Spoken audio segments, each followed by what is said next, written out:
can give the design engineer or mesh bodies is becoming far more commonplace in today's engineering design process.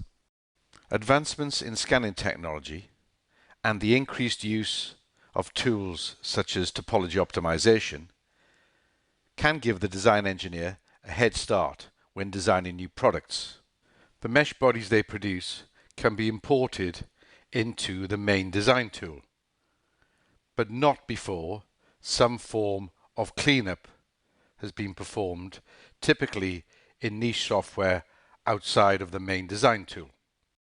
So on completion of the cleanup and the import of the facet body into the main design tool, reverse engineering methods are used to recreate CAD geometry using the facet geometry as reference.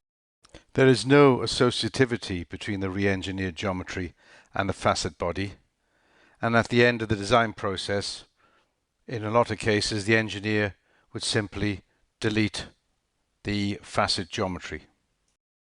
What I've just described is a typical process that engineers use to work with mesh bodies. That's until Siemens Digital Industry Software developed Convergent modeling technology. This new capability completely revolutionized the way engineers were able to interact with facet or mesh bodies.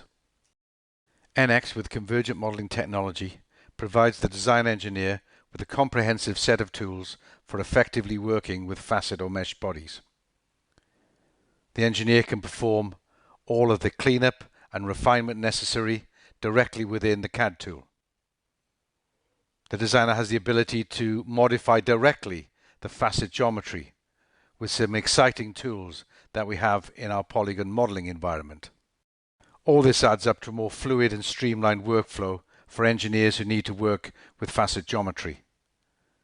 And it means that facet geometry is treated as a first-class citizen in the NX design process, the same as solid or surface geometry.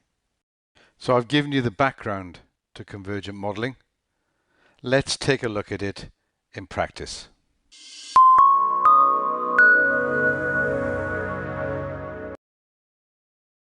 So I'm in the NX session and I have my part file open, Convergent 1-1.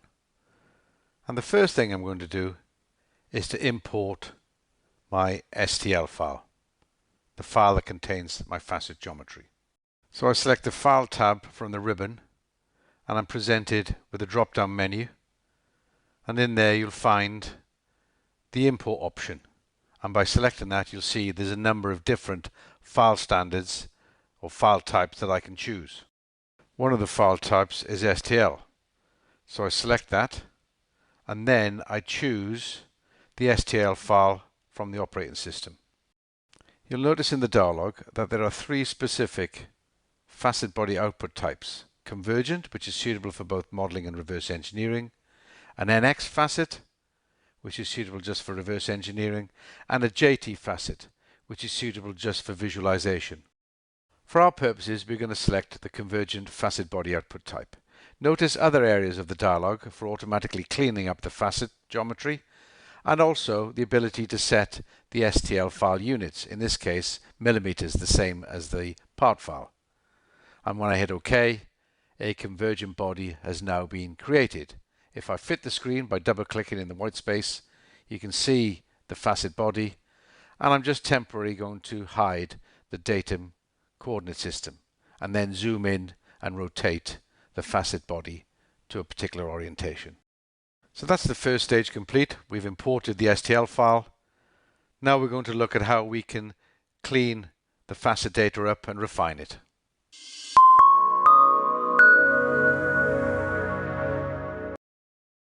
Welcome back. Now that we've imported our facet geometry, we need to refine and clean up the facet data. And to do this, we're going to use the tools that can be found under the Polygon Modeling tab in the ribbon interface. There are four main areas within Polygon Modeling: Cleanup and Prepare, Segment and Edit, Operations, and topology create and edit, and we'll be looking at a number of these throughout this movie. Facet bodies by nature are made up of thousands of individual facets, and we can interrogate the one we have on the screen by using mouse button 3 in the Part Navigator and selecting the information option. Here you can see we have in excess of 230,000 individual facets that go to make up this body.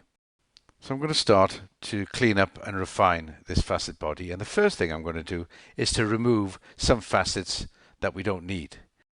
To do this, I'm going to select the Snip Facet Body command from the Cleanup and Prepare area, and I'm also going to modify one of the settings.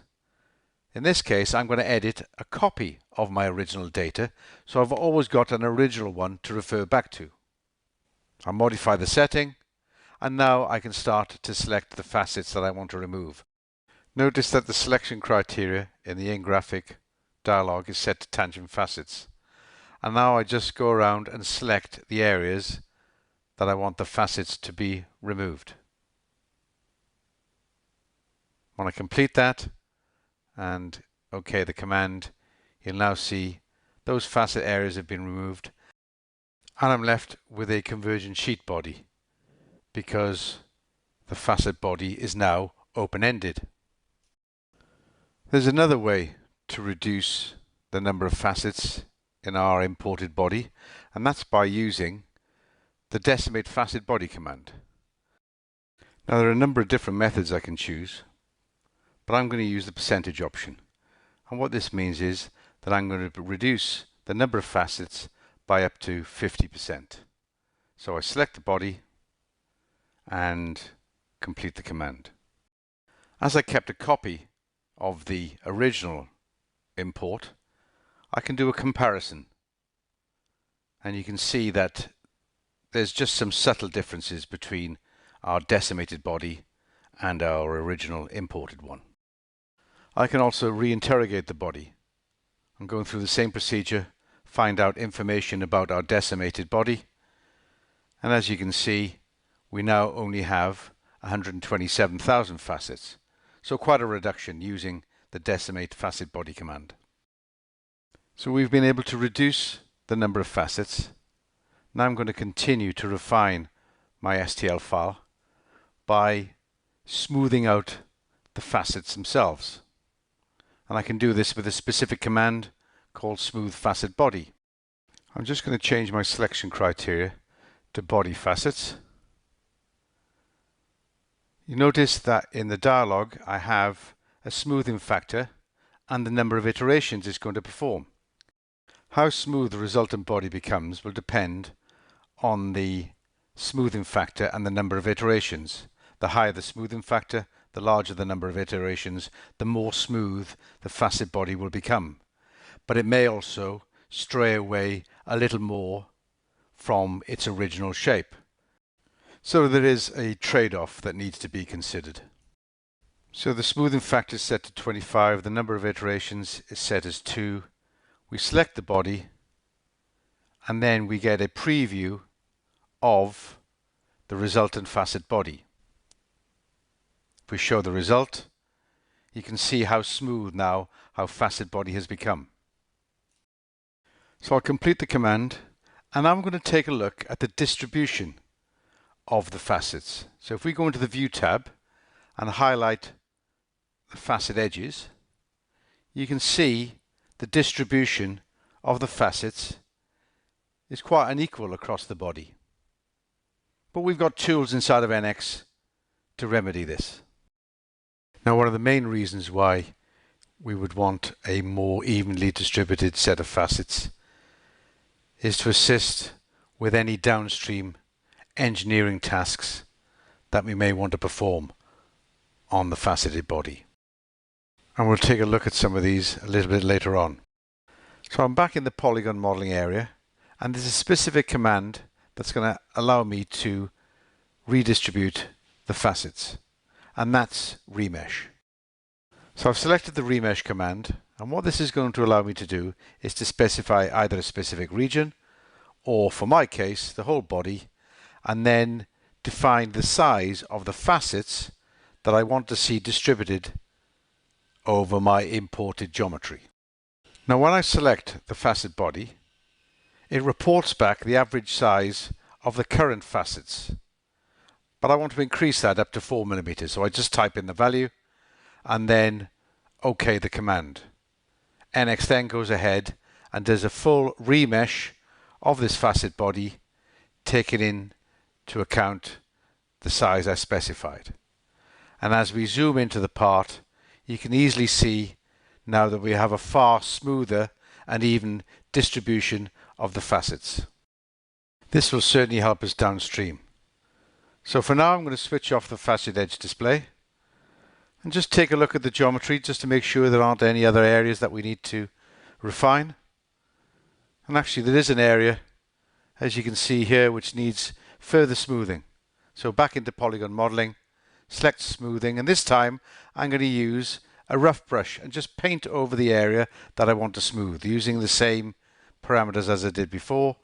So I just literally paint over the surface and we'll take a look at the result, and as you can see we've got a really good smooth transition in that area. So I've completed the cleanup and refinement of the facet body.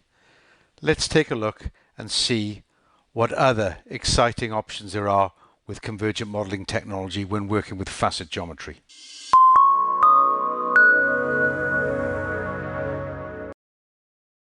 Welcome back. So you've seen me make the necessary refinements to my imported facet body. I now want to add more design features. So the first thing I'm going to do is to add some additional thickness to a particular section of my facet body. To do this, I'm going to bring back my datum coordinate system and then create two offset datum planes with which I'm going to divide my facet body. So I'll show my datum coordinate system, and then from under the Home tab I'm going to create two datum planes that are offset. One offset from the datum axis itself. As you can see, we can just drag it to a specific distance. I'll also resize the datum plane. And the second datum plane we'll construct, which is offset from our first offset plane. And again, we can drag the distance to the value that we want. Now that my two planes are in position, I go back into the polygon modeling area and select divide face.